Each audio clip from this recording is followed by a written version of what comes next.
Yann, bonjour, j'espère que vous allez bien. Je vous ai préparé un mini documentaire sur un club de basket. Un club de basket que je supporte depuis que je suis tout petit, où j'ai pu vivre des montées de division, comme des derbies, des matchs de carnaval, et aussi la Coupe de France de 2015, de la joie, de la tristesse, et aussi des rencontres entre supporters. Je veux parler de l'ESSM Le Portel. Mais avant, on va se mettre en condition. Voilà, comme ça c'est bien mieux. ESSM, qu'est-ce que ça veut dire? Ça veut dire tout simplement Étoile Sportive Saint-Michel, un club de basket créé en 1928, évolue dans une petite salle Charles Humez, champion régional et gravi les divisions de N4, N3, N2 jusqu'à la Nationale 1. Avant la Nationale 1, le père de Nando De Colo, Bruno De Colo, jouait à l'ESSM Le Portel. Est-ce que vous le savez? La Nationale 1, des années folles et des souvenirs inoubliables. En 2003-2004, l'ESSM arrive en Nationale 1 et doit changer de salle car ne correspond pas pour la nationale. C'est là que j'ai commencé à suivre le SSM Le Portel à Carpentier. Dans la salle Carpentier, la vraie. J'ai une petite anecdote, un souvenir même, qui me fait rigoler. C'est un jour on supportait l'équipe en Nationale 1. On était dans la tribune musicos, on chantait, on criait. Et là, la tribune, là, elle lâche. Elle s'est totalement pliée avec les supporters qui sautaient de partout. Et du coup, ça a fait que les matchs suivants, le temps qu'ils commentent une nouvelle tribune, les gens venaient avec des escabeaux, des canapés, ils se mettaient dedans, ils regardaient les matchs comme ça, c'était vraiment rigolo comme souvenir. Ou le match carnaval où il y a le maire qui se déguisait, t'avais les joueurs qui se teintaient les cheveux avec leurs numéros, c'était vraiment des bons souvenirs, qui manquent un peu d'ailleurs, des bons souvenirs de carnaval.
Le SSM Le Portel termine deuxième du championnat de 2006-2007 derrière Saint-Vallier et ce qu'il lui faut le ticket pour la Pro B. Un joueur qui m'avait marqué à l'époque en National 1, c'était Zaguiri Gourde, si je me trompe pas. Un américain vraiment top. À partir de 2010 jusqu'à 2016, le SSM Le Portel fait 2-3 mauvaises saisons, mais participe généralement aux playoffs de la Pro B. Petite parenthèse, en 2011, Benoît Mongin rejoint le SSM Le Portel et en 2012, Éric Gérard rejoint l'équipe aussi en tant que coach. Pourquoi je parle des deux personnages? Parce qu'ils sont marqués tout simplement dans l'histoire du club, qui sont encore actuellement au club. Attention, la Pro B, c'est un petit peu le bordel. C'était un peu le bordel. Je vais vous expliquer ça le plus simplement. Faute de salle homologuée, le SSM Le Portel doit jouer à Boulogne-sur-Mer dans la salle de Raymond. Alors Carpentier, c'était à peu près 300 personnes. Là, du coup, à la salle de Raymond, c'était 2000 personnes. En sachant que Boulogne-sur-Mer jouait dans les divisions en dessous. Mais le SSM Le Portel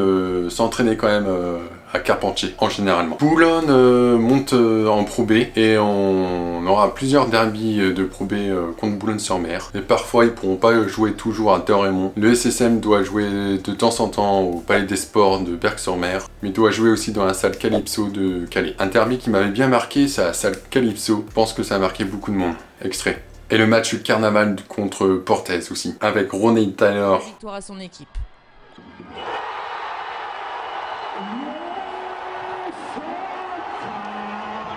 suis heureux que le coach et l'équipe aient eu confiance en moi pour me donner ce ballon. Je suis aussi très heureux que tout le monde ait fait le déplacement pour me soutenir. J'aime le SSM et je suis fier de faire partie de cette équipe. Jamais vu ça de ma vie. Meilleur public de France, largement. En 2014-2015, la salle de Raymond est réservée totalement à Boulogne-sur-Mer. Pourquoi ? Parce qu'ils sont montés de division. Boulogne ne voulait plus que le Portel joue dans la salle. Du coup, on s'est retrouvés un peu comme des clochards à chercher des salles. Boulogne-Saint-Martin nous a accueillis dans leur salle de lycée. La salle, c'est Géraud-Sagné, de 1300 places, si mes souvenirs sont bons. Ça nous rappellera pas mal de souvenirs pour pas mal de supporters. Souvenirs de la salle Carpentier qu'on avait au Portel, car c'était beaucoup plus petit. L'année d'après, marquée par un beau parcours de Coupe de France, où on a battu des gros morceaux. On a battu des gros morceaux comme Le Mans, Le Havre, l'Asvel. Et après l'Asvel, c'est au tour de champion de France Limoges, qui passera par la trappe. Au revoir.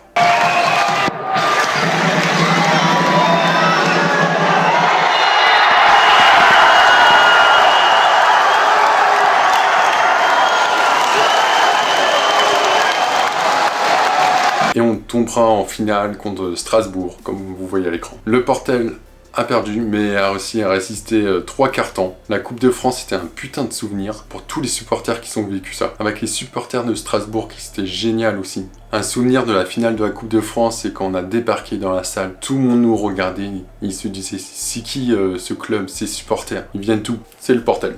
Et c'est là aussi qu'on est devenu un peu amis avec les supporters et le club de Strasbourg. On avait un mur vert rempli, c'était grandiose.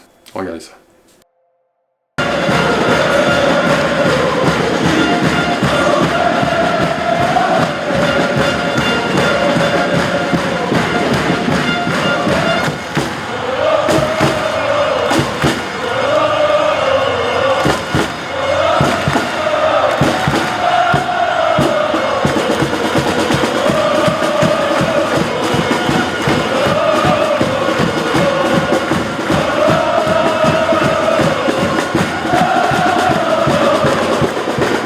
Mais la descente de Boulogne-sur-Mer un an plus tard, en Pro B, oui, ils sont pas fait vraiment long feu, permet à l'ESSM de revenir dans la salle de Raymond pendant quelques temps, car l'ESSM Le Portel est en train de construire sa salle, le Chaudron. Le 28 novembre 2015, l'ESSM Le Portel joue son premier match dans sa nouvelle salle, le Chaudron, contre Orchy en Pro B, toujours, avec 3500 places officiellement. Et dans la même année du championnat, et le 10 juin 2016, le SSM Le Portel remporte la finale des playoffs contre Évreux. 67-52, on était complètement au-dessus. Même le coach d'Évreux disait avant le match, on va perdre, c'est pas possible de gagner là-bas. Le chaudron est bouillant. Et c'est comme ça qu'on a eu le ticket de Pro A pour la saison 2016-2017. Le Portel Évreux, épisode 2 des finales. Les playoffs d'accession pour la Pro A. Et le tip-off est remporté par les Hébroïciens. Ça commence à être très bas parce que pas assez mobile. Oh, et là c'était complètement ouvert pour Jessie Bégarin. Sans problème. Genre cette prise à 2, c'est bien swingé à l'opposé à 45 degrés. Et Bégarin tranquille au shoot. Et ça circule très bien du côté de Le Portel. Et Benoît Mangin fait exploser le chaudron. Pour un de ses 3 points, lui qui était à 100% de réussite à l'extérieur. Le Portel avait perdu 21 ballons. Et vous, on avait quand même perdu 16 aussi. Oh là là, et Miles Mackey qui est en train de rendre un enfer à la LM Évreux. 20-4 après 10 premières minutes de jeu. La salutation entre Laurent Pluvy et Jackie Périgois. C'est officiel. Le SSM, le Portel, pour la première fois de son histoire, accède aux grandes portes, celle qui mène à l'élite, celle qui mène au championnat de France de Pro A.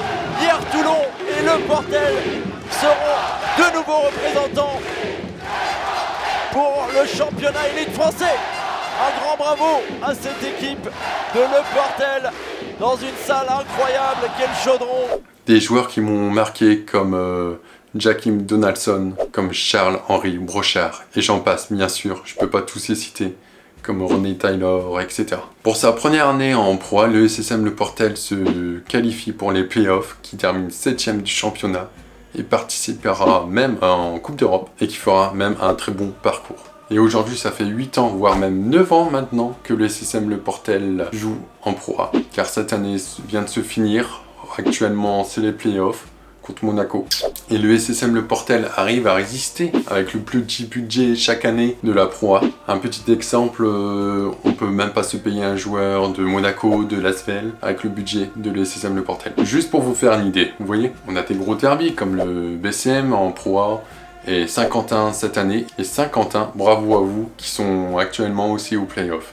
Mais le SSM permet aussi d'être un tremplin pour des joueurs comme Nadir Efir, et qui joue actuellement à Paris, qui est dans le 5 majeur de cette année en NNB. Comme Bastien Vautier aussi cette année, qui était dans l'équipe pour 2 ans, normalement, et qui est aussi dans le 5 majeur de cette année. Voilà, c'est la fin de la vidéo. J'espère pour mon premier mini documentaire, ça vous a plu. Pourquoi pas faire des hot docs sur le club, certains joueurs ou sur les supporters. Merci d'avoir regardé jusqu'à la fin cette vidéo. N'hésitez pas à me dire en commentaire ce qui vous a plu ou pas plu, que je puisse m'améliorer. Merci. Un peu compliqué à retrouver certaines photos de l'époque, mais j'ai pu en retrouver quelques-unes de mon grand-père qui jouait aussi dans l'équipe de l'ESSM Le Portel. Merci de mettre un pouce bleu, de partager la vidéo et vive le SSM et à une prochaine vidéo. Merci. La possession qui reste pour le Portel.